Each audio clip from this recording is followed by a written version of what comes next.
ప్రభాకరణ బలపరిచిన మన ఖచ్చితంగా కూడా పనులు కావాలంటే చేకూర్చి మనం కూడా చేసుకోవాలి. బాబు ఇంకా నువ్వునే కాదు వాళ్ళందరూ కవర్ చేసుకుంటారు. ఈరోజు జమ్మికుంట మున్సిపల్ పరిధిలో 19వ వార్డులో కాంగ్రెస్ పార్టీ బలపరిచిన అభ్యర్థి వెల్చాల రాజేందర్రావు గారి చేతి గుర్తుకు ఓటేయాలని ఈ ప్రాంత ప్రజలందరినీ కూడా కోరడం జరిగింది. వారందరూ కూడా సానుకూలంగా స్పందించి అందరం తప్పకుండా ఈసారి కాంగ్రెస్ పార్టీకే ఓటేస్తాం.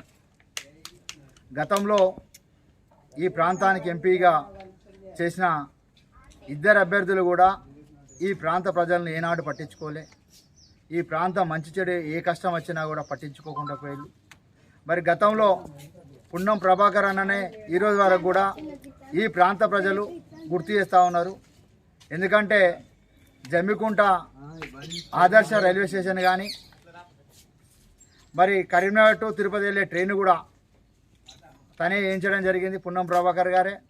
ఇక్కడ ఉద్యోగులకు ఇక్కడ ఈ ప్రాంత వ్యాపారస్తులు అందరి కోసం ఇక్కడ ఎస్టీఓ ఆఫీసు కూడా వేయించడం పున్నం ప్రభాకర్ అనే చేసిండు. అనేకమైన అభివృద్ధి పనులు ఆనాడు ఎంపీ పున్నం ప్రభాకర్ ఉన్నప్పుడు జరిగినాయి తప్ప మరి వీళ్ళిద్దరూ గతంలో ఎంపీగా చేసిన వీళ్ళిద్దరు ఇప్పుడు చేస్తున్న బండి సంజయ్ కానీ గతంలో చేసిన వినోద్రావు కానీ ఈ ప్రాంత ప్రజలు ఏనాడు పట్టించుకోలే. అభివృద్ధిని మర్చిపోయారు. ఓట్ల కోసమే రాజకీయం చేసే పరిస్థితికి దిగజారిపోయారు.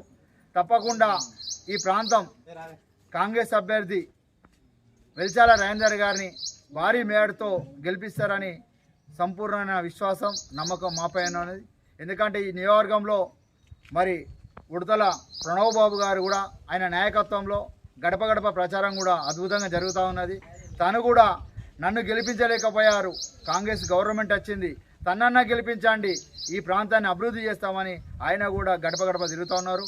ఆయన ఆదేశాల మేరకు ఈ ప్రాంతంలో గడప గడప ప్రచారం చేయడం జరిగింది. జమ్మికుంట పట్టణంలో ప్రతి వార్డులో తిరుగుతాం. ఖచ్చితంగా కూడా అందరూ కూడా దయతలిసి కాంగ్రెస్ పార్టీ చేతి గుర్తుపై ఓటేసి మరి ఈ ప్రాంత అభివృద్ధికి మీరు అందరూ భాగస్వామ్యాలు కావాలని కోరుకుంటూ జై కాంగ్రెస్, రేవంత్ రెడ్డి గారి నాయకత్వం, పున్నం ప్రభాకర్ గారి నాయకత్వం, ప్రణవ్ బాబు గారి నాయకత్వం, జై కాంగ్రెస్, జై కాంగ్రెస్, జై కాంగ్రెస్.